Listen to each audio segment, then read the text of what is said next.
नमस्कार बंधुरा रोज रोज रुटी खेते भालो ना लागले आटा दिए झटपट बानिये निन এই রেসিপিটি।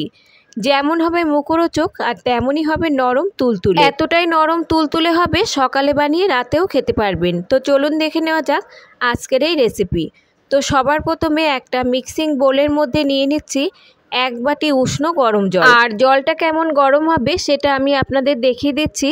একটা আঙুল ডুবিয়ে রাখা যাবে ঠিক এই রকম উষ্ণ গরম জল এখানে ব্যবহার করতে হবে।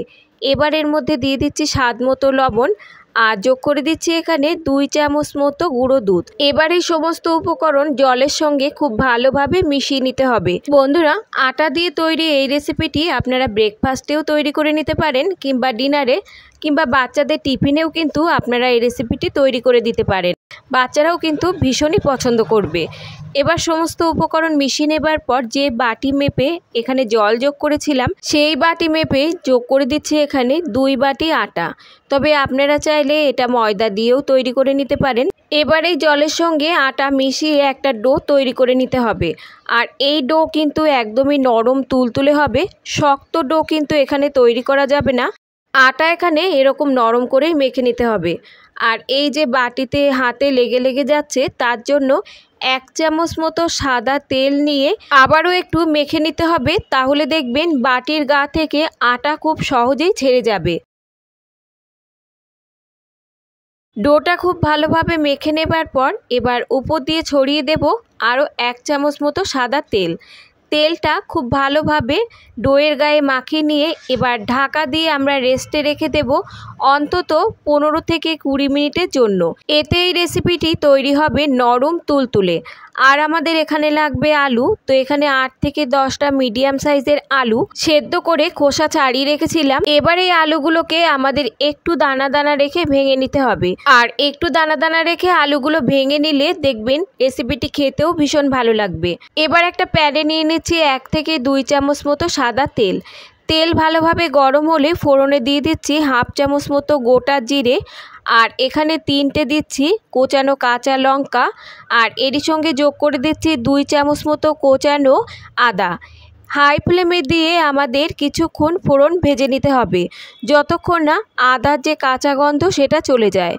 আদার কাঁচা গন্ধ চলে যাবার পর এবার এখানে আমরা যোগ করে দেব 15 থেকে 20টা কারি পাতা। আমি এভাবে আগেই কুচিয়ে রেখেছিলাম, সেটা যোগ করে দিচ্ছি। আর যোগ করে দিচ্ছি একটা বড় সাইজের টমেটো আর কারি পাতা দিয়ে আরও 1 মিনিটের মতো ভাজা ভাজা করে নিতে হবে। এবার এর মধ্যে যোগ করে দিচ্ছি আমি লবণ। আর লবণ এখানে আমি আলুর পরিমাণ বুঝে একেবারেই যোগ করে দিলাম। দিয়ে দিচ্ছি 1/2 চামচ মতো হলুদ গুঁড়ো, 1/2 চামচ মতো দিচ্ছি জিরে গুঁড়ো আর 1/2 চামচ মতো দিচ্ছি এখানে ধনে গুঁড়ো। মশলা কিন্তু খুব বেশি এখানে লাগবে না। এবার সেদ্ধ করে রাখা আলু যোগ করে দিচ্ছি আর এর মধ্যে যোগ করে দিচ্ছি 2টো শুকনো লঙ্কা ছোট ছোট টুকরো করে কেটে রেখেছিলাম, সেটা যোগ করে দিচ্ছি। আর দিচ্ছি 1 চামচ মতো চিনি। তবে চিনি যদি কারোর অপছন্দ হয় সেক্ষেত্রে চিনি আপনারা স্কিপও করতে পারেন। এবার হাই ফ্লেমে দিয়ে 1 থেকে 2 মিনিটের মতো মশলার সঙ্গে আলু খুব ভালোভাবে কষিয়ে নিতে হবে। আলু কিন্তু খুব বেশিক্ষণ ধরে এখানে ভাজা ভাজা করতে হবে না, শুধুমাত্র হাই ফ্লেমে দিয়ে 1 থেকে 2 মিনিটের মতো কষিয়ে নিতে হবে। বন্ধুরা, আমাদের প্রত্যেকের বাড়িতেই কিন্তু আটা আর আলু থাকে। তো রোজ রোজ রুটি না বানিয়ে একবার এই রেসিপিটি বানিয়ে দেখতে পারেন। ছোট থেকে বড় সবাই কিন্তু ভীষণই পছন্দ করবে। নামানোর আগে 1 চামচ যোগ করে দিচ্ছি এখানে মিট মশলা। তবে মিট মশলার পরিবর্তে আপনারা এখানে ম্যাগি মশলার ব্যবহারও করতে পারেন। মিট মশলা খুব ভালোভাবে মিশিয়ে নিয়ে পুরটাকে আমাদের নামিয়ে ভালো করে ঠান্ডা করে নিতে হবে। তো আলুর পুর এখানে ঠান্ডা হতে থাকুক। অন্যদিকে যে আটা আমরা 20 মিনিটের মতো রেস্টে রেখে দিয়েছিলাম, আটা দেখুন এখানে অনেকটাই ফুলে গেছে। এবারেই আটার থেকে আমরা লেচি কেটে নেব। রুটি তৈরির জন্য আমরা যেমন একটু বড় সাইজের লেচি কেটে নিই, ঠিক সেই রকম একটু বড় সাইজের করেই লেচিগুলোকে কেটে নিতে হবে। আর এগুলো বানানো কিন্তু খুবই সোজা, কোনো রকম বেলাবেলি ঝামেলাও নেই। একটা লেচি নিয়ে এবার হাতের মধ্যে এভাবে ঘুরিয়ে বাটি শেপে গড়ে নিয়ে কিছুটা পরিমাণ পুর মাঝ বরাবর দিয়ে মুখ খুব ভালোভাবে মুড়ে নিতে হবে। মুড়ে নেবার পর হাতের তালুতে হালকা হালকাভাবে এভাবে প্রেস করলেই দেখবেন লুচি শেপে বানিয়ে নেওয়া যাবে। আর এগুলো বানানোর সময় হাতে অল্প একটু তেল মেখে নিলে দেখবেন হাতে একদম লেগেও যাবে না। তো একটু মোটা শেপে এগুলোকে বানিয়ে নিতে হবে। কয়েক সেকেন্ডের মধ্যেই আপনারা তৈরি করে নিতে পারবেন। বেলা ছাড়াই দেখুন কত সুন্দরভাবে তৈরি হয়ে গেল। তো সমস্ত লেচিগুলোকে আমরা এই একইভাবেই তৈরি করে নেব। আর যে পাত্রে রাখবেন অবশ্যই সেই পাত্রেও কিন্তু অল্প একটু তেল মাখিয়ে নিতে হবে, নইলে তোলার সময় এগুলো তুলতে অসুবিধা হবে। তো সমস্ত লেচিগুলোকে বানিয়ে নেবার পর এবার এগুলোকে আমাদের ভেজে নিতে হবে। আর ভাজতেও কিন্তু খুব বেশি তেল লাগে না, 1 থেকে 2 চামচ মতো তেলেই কিন্তু সবগুলো ভেজে নেওয়া যাবে। এই টিফিনগুলো টেস্টের সাথে সাথে হেলদিও। একটা প্যানের মধ্যে নিয়ে নিচ্ছি 1 থেকে 2 চামচ মতো সাদা তেল। তেল ভালোভাবে গরম হয়ে যাবার পর প্যানে যতগুলো ধরে ততগুলোই আমি দিয়ে দিচ্ছি। একেবারে কিন্তু সবগুলো দেওয়া যাবে না, এখানে আমি 3টে দিয়ে দিলাম। এবার হাই ফ্লেমে দিয়ে প্রথমে আমাদের ঢাকা চাপা দিয়ে 1 মিনিটের মতো ভেজে নিতে হবে।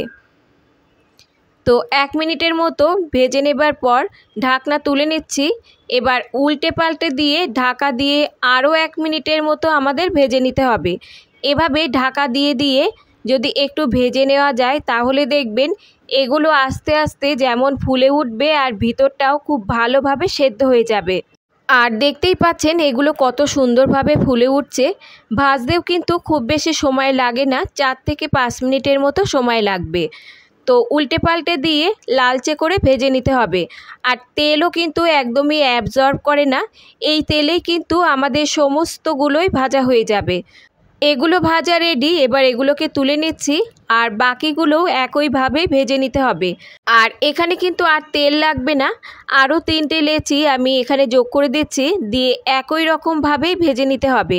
প্রথমে 1 মিনিট করে ঢাকা চাপা দিয়ে হাই ফ্লেমে ভেজে নিতে হবে, তাহলে লেচির ভিতরে খুব ভালোভাবে সেদ্ধ হয়ে যাবে আর খুব সুন্দরভাবে ফুলে উঠবে।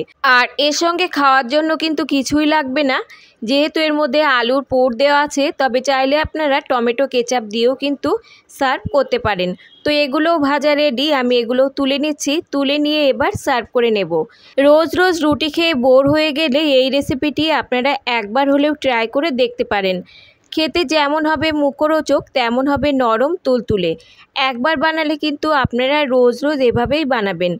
তো এবার আমি একটা আপনাদের ছিঁড়েও দেখাচ্ছি, দেখুন এতটাই নরম তুলতুলে আর ভিতরে পুরে ঠাসা, খেতে হবে অসম্ভব টেস্টি। তো বন্ধুরা, আজকের রেসিপি যদি আপনাদের ভালো লাগে লাইক শেয়ার কমেন্টের সাথে সাথে চ্যানেলটাকে সাবস্ক্রাইব করে রাখার অনুরোধ রইল। আজ তাহলে এই পর্যন্ত বন্ধুরা, দেখা হবে অন্য কোনো রেসিপির সঙ্গে। ততক্ষণ সুস্থ থাকবেন, ভালো থাকবেন। আর সম্পূর্ণ রেসিপিটি দেখার জন্য সকলকে ধন্যবাদ।